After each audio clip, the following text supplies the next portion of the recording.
Hello, starseeds and magical friends, and welcome to 2024 and the first live stream of the year, of the month, of the new age, let's call it. And I am your host, Rachel Z. We are going to be talking all about dragon stories this evening. So let me just, oh my gosh, I had everything all set up perfectly. And then, of course, my Gemini moon nature just decided to move everything last minute when it really didn't need to be messed with at all. So back to the original statement. So we're going to go over dragon stories for a couple of reasons, mainly because dragons are symbolically very much, I think, misunderstood in a lot of stories. In Western culture, they tend to be demonized, much like, let's say, feminine nature and other things, which is why the dragon warriors is a thing.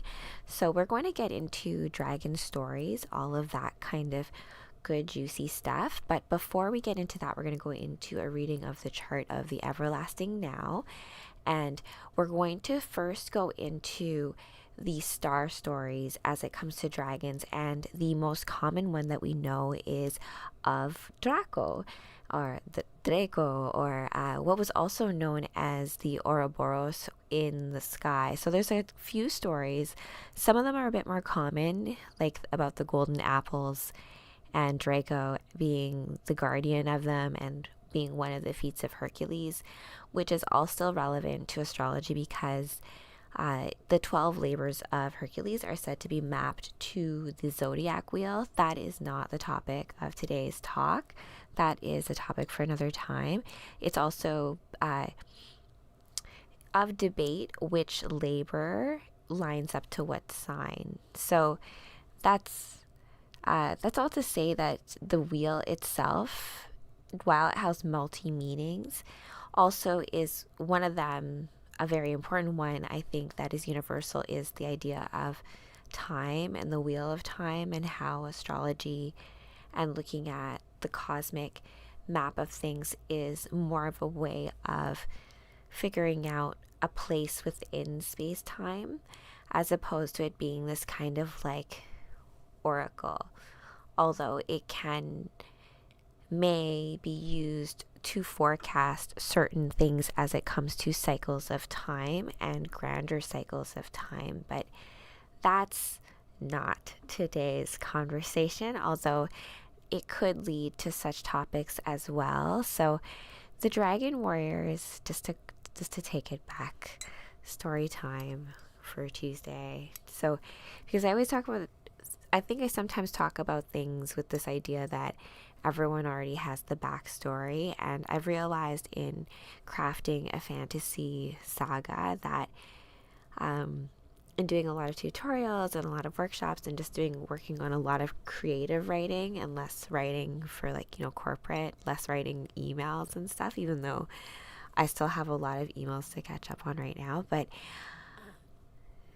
if we what was I even talking about? But yes, The Dragon Warriors was a book that I originally wrote when I was 14 in 1999 about me and my best friends saving the world. It was heavily inspired by things like the Power Rangers, as well as Sailor Moon, and anime in general, as well as this idea of configurations and a superhero team coming together. I always like the idea of little quests and putting together different personality types to uncover different types of quests so that you get different experiences or some sort of magical tool. And as we go into some of the stories that we'll be going into a lot of these live streams and these shows, is that in going through these stories, in these fantastical tales of myth and dragons and fairies and intrigue between the gods and goddesses, and these tales is a deeper truth as to how we figure out where we are in a grander cosmic space-time, because there's an idea of when we're personifying, we're humanizing essences, right? And we are also that as well. So yeah, it's all of that stuff is really hard to talk about, and like I'm going to do a PowerPoint presentation, and you'll see that a lot of my older videos did do a lot of that, like PowerPoint presentations. And not to say that I'm not going to have PowerPoint presentations as I put together different analyses of different stories, but that's all going to go, I think, behind different courses and different paywalls as it comes to what neurolinguistic astrology is from my lens of looking at astrology. Because within astrology, if we look at the chart, so that's a great segue to go into that. So this is the chart of the everlasting now, and if we look at the chart itself, I'm going to make it bigger. Hold on here.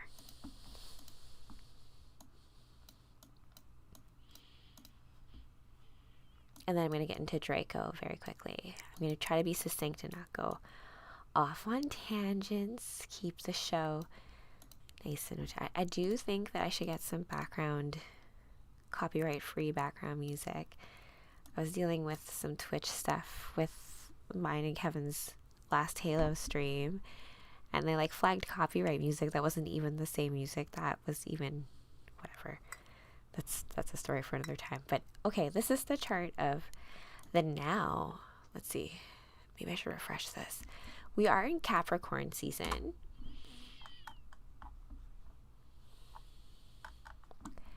We're not going to pay too much attention to the ascendant, because the ascendant is like, if you were born at this exact time, yes, you'd want to pay attention to this quite deeply, just because that would let you know a little bit more about the aspects that would be around with your birth time. I mean, talking to a lot of astrologers lately, you know, it's been said that your ascendant, your rising sign, actually holds a lot more of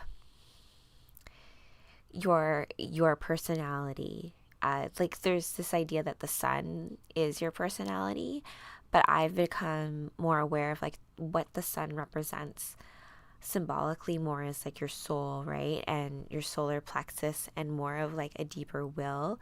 And so the energy to fulfill your dreams is more of what the sun is, and how that is colored and what that looks like, of course, is plays with what your ascendant is. But if we think of like life as like a video game, your ascendant sign is like your main avatar, your main personality trope. If I'm going to be a mage, if I'm going to be a berserker, I'm going to be like an elf assassin, which is what I usually play it as. That's that initial role, but then there's like a whole character arc that can come through it, where you can end up being a whole different class if the stories take you in that path, right? And that's what your starseed blueprint, what your natal chart can kind of tell you, the different potential storylines and pathways that are available to you in this lifetime that are going to feel a lot more in flow with you. It can feel like, I feel like sometimes we get signs in our life and we like ignore them. You know, like that, like they're like clues that tell you that you're not necessarily going in the right direction, right? And this can express itself in things like disease, like you know, all the bad decisions of not taking care of your body, or if you choose every day like I'm gonna sleep in and not do my morning stretch that I promised myself I would do, but instead you actually fulfill all those, you're going to have other things available for your body to be able to then do, right? Splits may be available to you in your future because of you stretching and making a practice of it day by day and getting inch by inch stretchier and stretchier, right?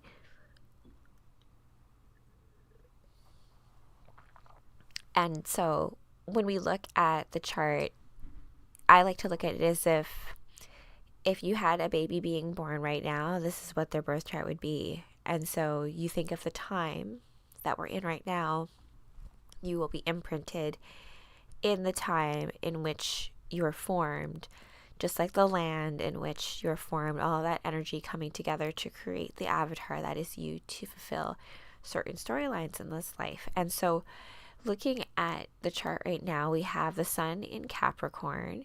We have the moon is very cuspy here. This is nice, beautiful liminal space between Libra and Virgo. I've been like learning to DJ with Kevin, and I picked these songs that are supposed to correspond to the zodiac, and trying to find a way to transition between the songs hasn't necessarily been easy because I didn't pick songs that were like necessarily harmonically in key. So it's been a challenge to do that. And if we do think about the wheel kind of being like a music record, you're not going to be like, oh, one song has stopped and now here is now the next song at this exact moment. It's more of a blending between the two. And I get it when people say like cusping wise, like I feel like if I'm a sun sign and I feel like I'm more of a certain sign, I attribute that to other things happening in the chart rather than where your sun is sitting. So me personally, I am a Taurus, but I do have a lot of Aries placements, and I'm a very early Taurus, so I'm like an April Taurus. So I don't always feel very Taurusy, but I do have some Taurus traits. So it's like one of those things I'm like, does that mean that I'm like a cusp because I'm like near, but I don't really feel like I'm a cuspy sign because I am a Taurus. So that's all to say, all of us are all of the signs. It's just about in you what you feel you express most and flow with you at the time that you're at, because as you go through life, you're going to be more of one thing than another. That's why we talk about things like your Saturn return, which is like every 30 years where you get like this like midlife crisis or this like life reviewing, like, oh, what have I done with my life for the last 30 years? I'm gonna have to like revisit that. And anyways, I got completely sidetracked in terms of what I was talking about, but I was talking about liminal spaces and the space in between signs. And when we look at the moon here, the moon represents your inner world. There's this, the moon looks like it's opposing Neptune a bit. Neptune is supposed to be the higher octave of Venus. There's a lot of yods going on right now. I like this calculator because it brings out the aspects to the forefront quickly in a very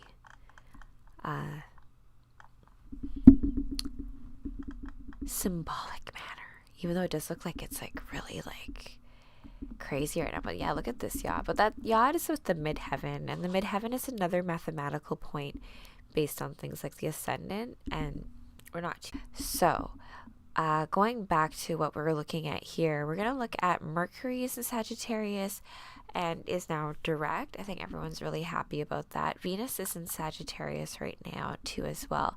Sagittarius is a mutable fire sign. We have Venus there too. So there's 3 planets hanging out in the sign of Sagittarius. Sagittarius is also ruled by Jupiter and known as the lucky planet. It's sitting in the 3rd house, which is what the ascendant pushes it into. Not going to pay too much attention to that, but if this is the birth chart reading, that would be somewhat important. Let's see what other aspects are happening, not doing with the midheaven. Okay, so there's a T-square with Neptune opposing the moon, and then basically having a squaring off with Mars. And so Mars is like drive, and it's like if the sun was the captain of your soul, then Mars is like your first mate, your first in command. So like the ability to kind of push that through. It's also like a fiery sign, so that's also pushed along by Sagittarius. It's in a later degree of Sagittarius. Let's look at where Mars is right now. Yeah, so Mars is here, kind of near the sun. I believe that they were closer before, but you have a lot of major players in this like underworld, underbelly of the chart in Sagittarius and Capricorn in a later phase of the chart, playing out this drama as Pluto is coming out of Capricorn and moving into Aquarius. So I do say that like my comic book, my Dragon Warrior Saga is for this generation of Pluto in Aquarius. I am a Pluto and Scorpio generation with a very close aspect with Taurus. So that's been very tough to live with and learn a lot from. I've dealt a lot with death and what it means to deal with this world, other worlds, stories. Where do stories come from? What is truth? What is mythology? What is all of this really?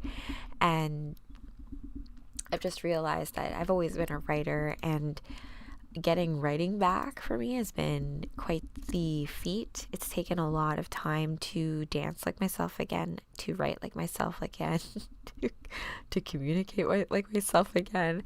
And we can attribute a lot of that to things like Chiron. So I have Chiron in Gemini, and there's a lot of past wounds that you have to look at with Chiron. And if we look at Chiron in a grander sense of us as humanity, it's like with it in Aries, along with the North Node, I interpret that as being like us as a collective human species.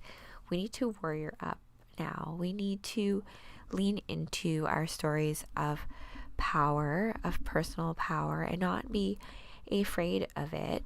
It's not evil. You'll see that we can choose to have the context around the power so that it is used for benevolent uses, so that we are playing out the stories. We have many stories available to us. I have played out many stories that have not been fun for me, and I don't know why I put myself through that, but maybe it was just to live through losing a lot. I don't know, like, and sometimes it can be hard to accept your own hand in sabotaging yourself, but once you do, there is a power in accepting the understanding that you can have the story. You are the main character in your story. You are also a very important supporting role in many other people's main storybooks and in the grand library of the cosmos.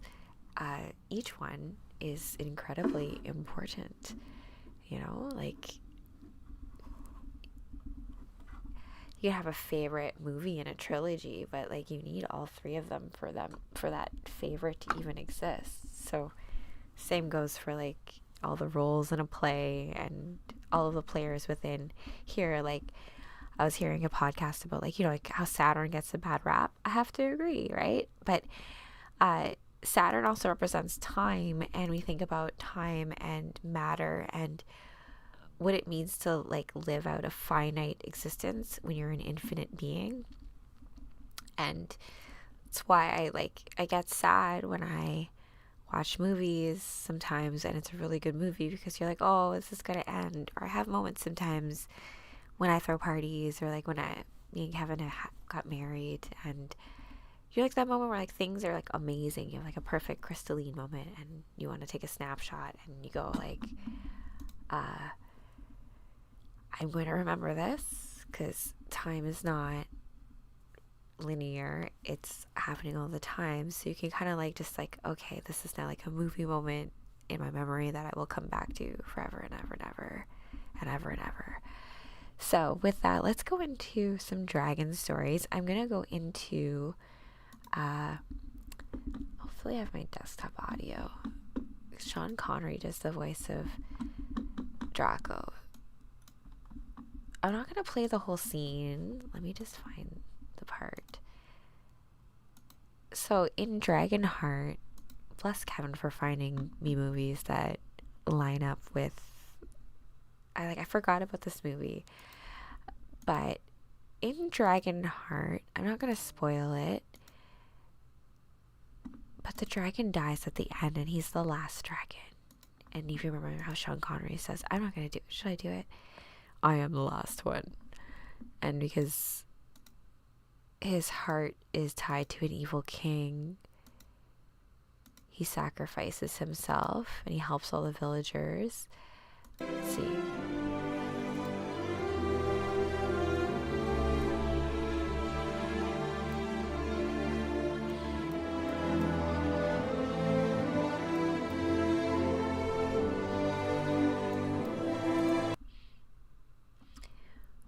So once he dies, his star goes up to, yeah, once he dies, his star goes up to the Draco constellation. It's like where all the dragon stories, all the dragon stars get to go afterwards.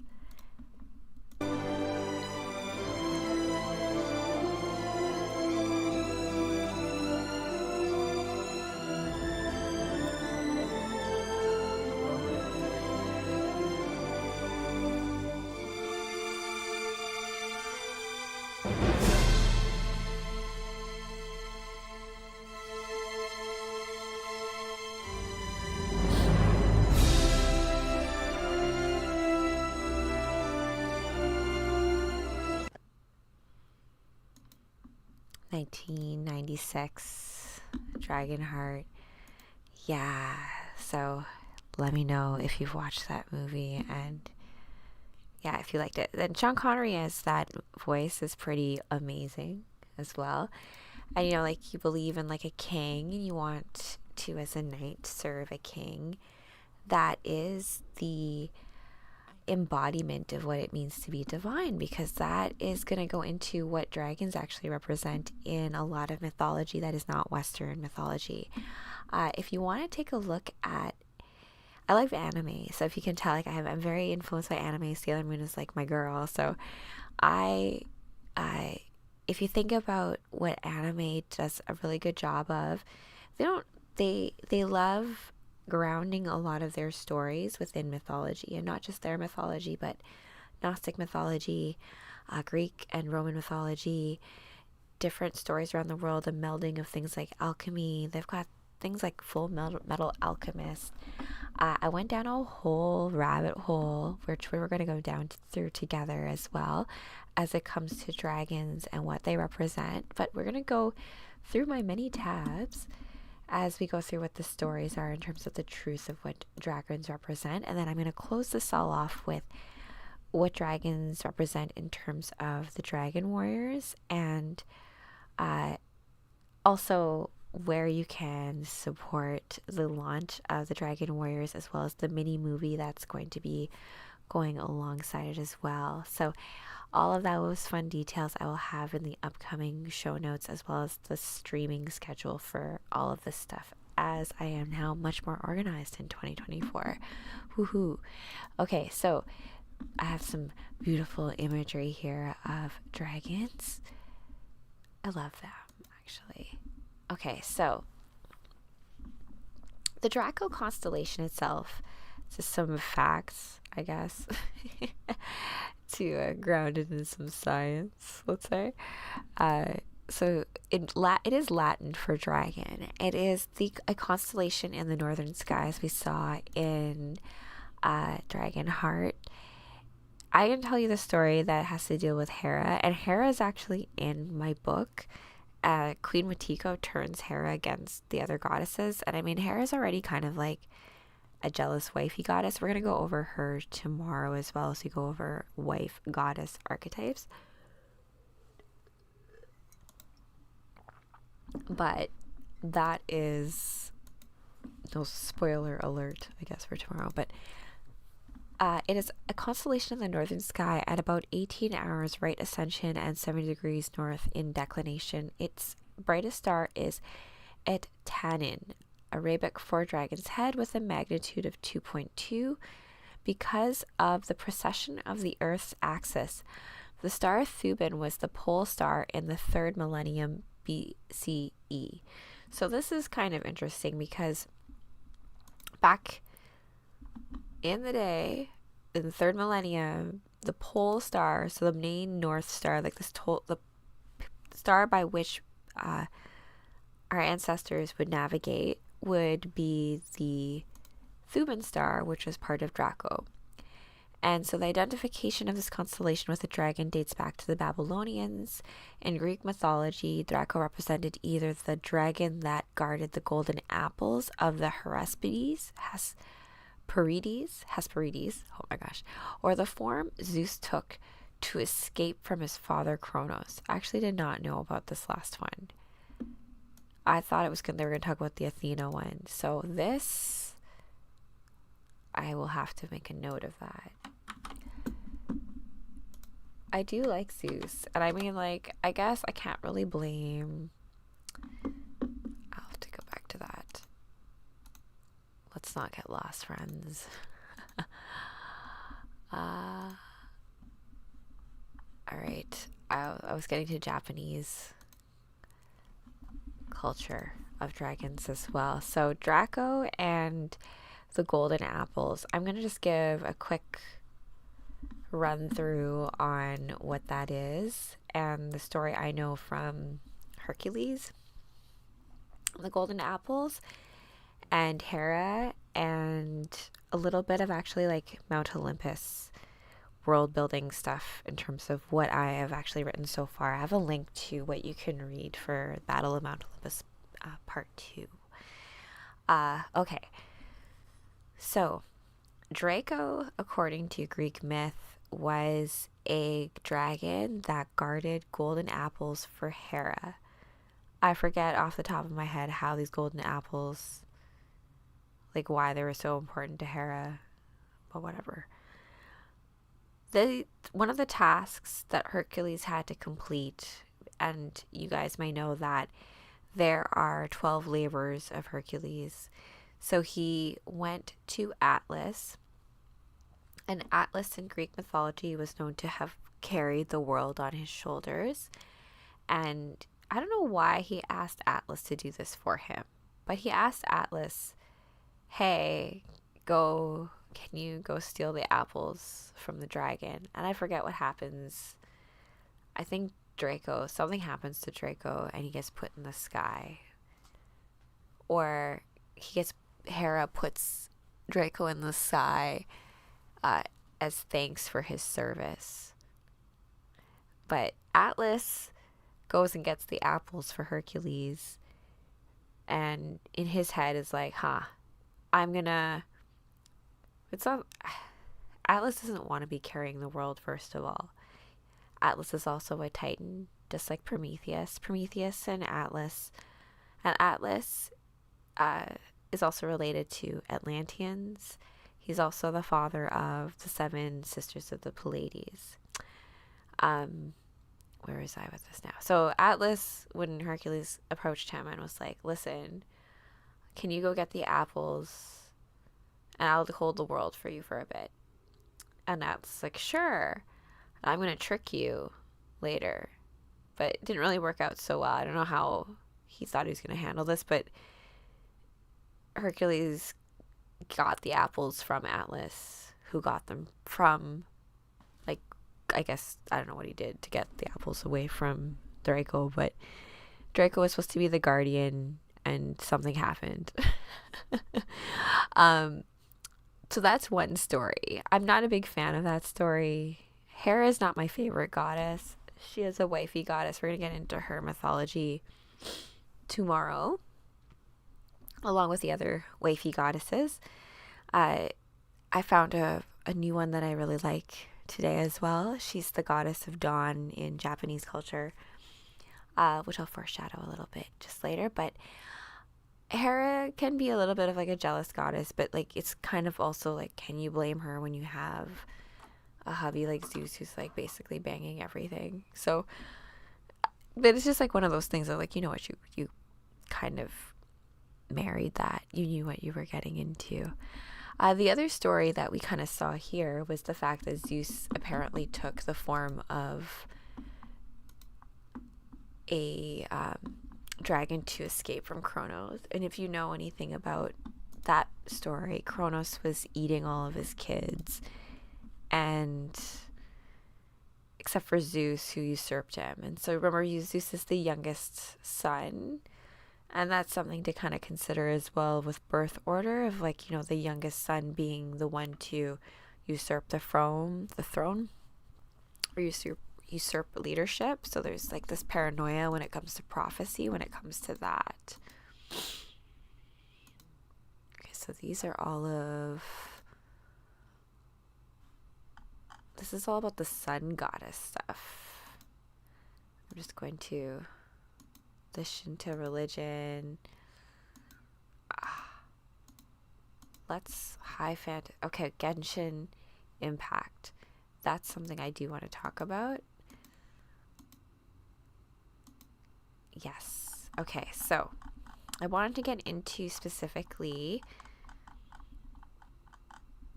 Japanese dragons and myths and legends surrounding Japanese dragons specifically. They're very similar to Chinese mythology, and if you guys know, like, we do have a year of the dragon coming up, and this really coincides with a lot of the Aries energy. It's all coinciding with the eclipse energy. It's all coinciding with Pluto coming into Aquarius. So what does that all mean?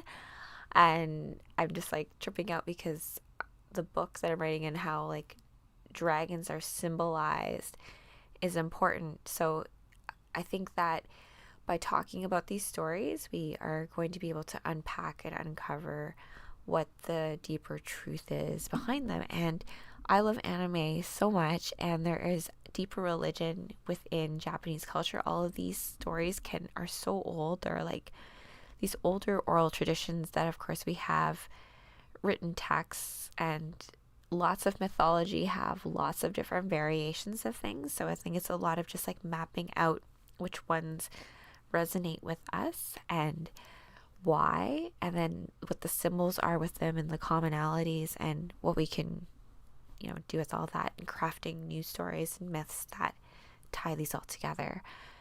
So let's take a look.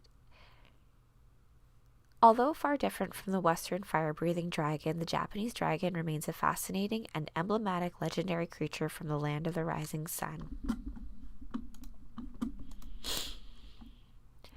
It occupies an important place in Asian mythology, where many myths still refer to this force of nature. The Japanese dragon is also called Ryu. So Ryu, like a Ryu, like Street Fighter Ryu, or Tatsu, is a snake-like creature without wings. So Japanese dragons do not have wings. Western dragons apparently do. A symbol of strength and power, and a dragon is highly respected and honored in Japanese society. So they are a lot more revered in Japanese culture as opposed to being feared. The Japanese dragon is known as one of the guardians of Buddhism. Many religious buildings and temples feature the dragon in order to protect their deities. So dragons are known as like protectors or guardians of gods and deities. In the Dragon Warriors, they're protectors of portals and the gates between worlds. So yeah, I could see that, because we're going to get into water as well, and the relationship between water and dragons. So it's an animal of Chinese origin. So they're saying it comes from China originally. The accompanying legends originated from China before spreading throughout the Asian continent. And did you know that the dragon possesses a sacred pearl hidden in its throat, providing it with all of its powers? Highly appreciated by humans, it brings happiness and wisdom to the one whom holds it. Now, the mythical animal has a long snake-like body covered with scales but no wings, and its appearance resembles a crossbreeding of several animals with a reptile body, tiger paws, eagle talons, a hairy camel's head, ox ears, and deer horns. And they're demonic eyes. I guess it's just more of them looking fierce. And there's like a note here that Japanese dragons have 3 claws instead of 5 claws. And before being transformed into a dragon, I think this is important to note as well, the process by which a dragon becomes a dragon. The creature would have gone through several stages of development, requiring thousands of years to complete. It would have started out as a snake and then mutated into a carp, and then a few centuries later it would have acquired its famous goatee before growing clawed legs and a tail. And by the end of this long metamorphosis, it would have developed horns to discern the sounds and to finish a crest, allowing it to fully fly as an adult. That sounds cool, right? Let's see here. Now, known for its great longevity, this reptile lives in many aquatic environments, so a lot more watery, and it explains why it's often portrayed in water through Japanese artworks. And according to Japanese mythology, this creature has the supreme power to metamorphosize, so shapeshift, to lengthen its body, or even to become invisible. It also may take on human appearance, just like in Spirited Away, right? The anime that's in the top 5 pick from the Truth, Beauty, and Love show. You can check that out. I will leave a link to that if you want to check that out. And even though the creature can fly, so these dragons, Japanese dragons, can fly, it is not the main power and is more of a snake than a bird. Hold on, friends. I just need to make sure that I'm going live on TikTok as well because I am late.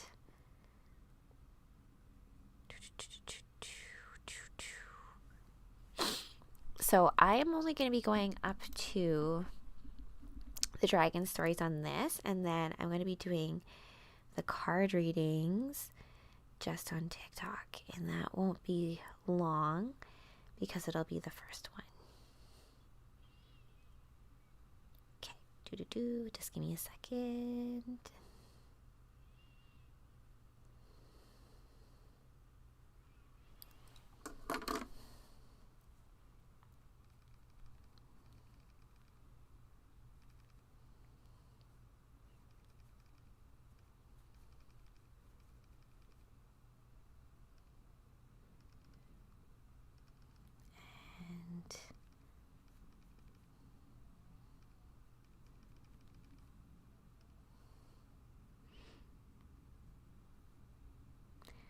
Oh.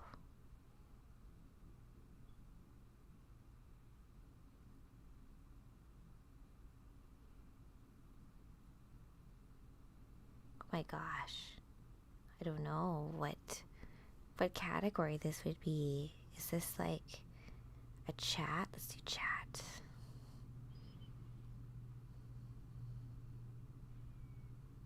I don't really.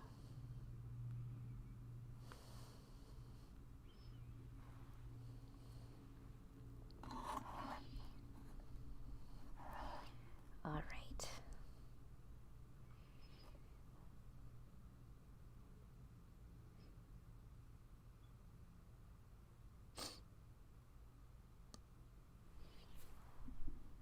Okay, so. All right, so we are now live on both. I'm going to finish up the dragon story stuff first. So once the dragon stories are done, we're going to go into the card readings for all of the signs. For sun, moon, and rising signs, we're just going to do a 2-card pull. And yeah, we'll do a 2-card pull. I was going to be like, if it's major arcana, maybe 1, but we'll just do 2 just so that we have 1 and then another one just to clarify. All right, friends, let's go into, I'm just going to finish off this story just about the dragon stories in mainly Japanese myth, just because I love dragons. And so hello everybody for joining my first live. We're just going into dragon stories first, and then I'm going to go into some card readings for all of the zodiac signs. So let's go into the origins of the Japanese dragon. So the Japanese dragon takes its origins in the legends of the genesis of the universe, which is pretty cool, right? Shortly after the creation of heaven and earth, 7 generations of kami, so kami are Japanese gods, they were born. And the dragons would have appeared together with other creatures in order to protect them as the guardians of the celestial gods. So in Japanese mythology, it was said that they reign over the oceans and fight to defend the gods. So there are 5 types of dragons. The celestial dragon, which is a guardian of the kamis. Spiritual dragon, which is the god of wind and rain. The land dragon, guardian of rivers and oceans. treasure defending dragons that guards over precious stones, and the imperial dragon, the symbol of the Chinese dynasty. So what do dragons symbolize? They symbolize strength, power, and unpredictability, and it may be dangerous, but I look at it as also like a symbol of like what women also represent too.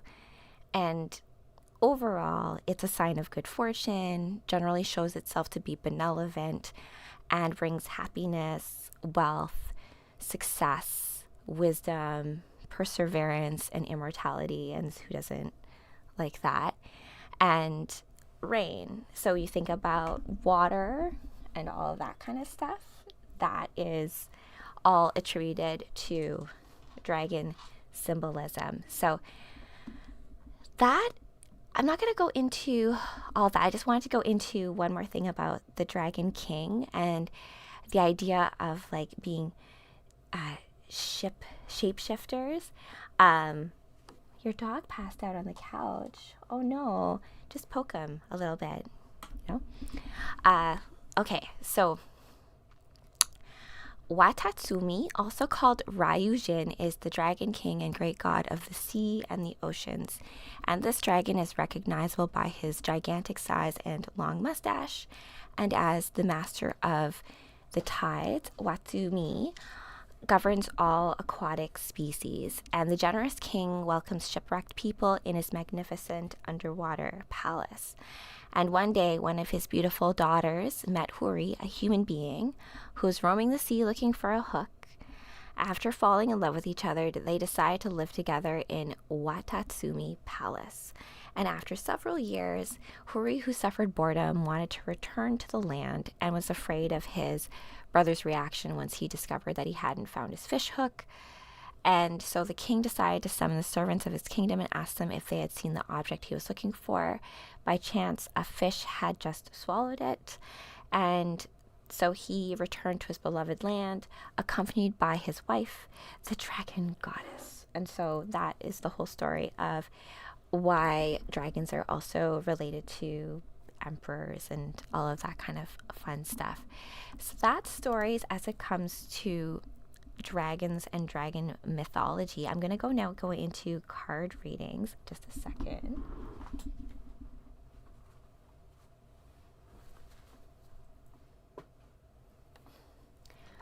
I'm just going to say goodbye to everybody who is on the other channels. So goodbye, everybody on YouTube.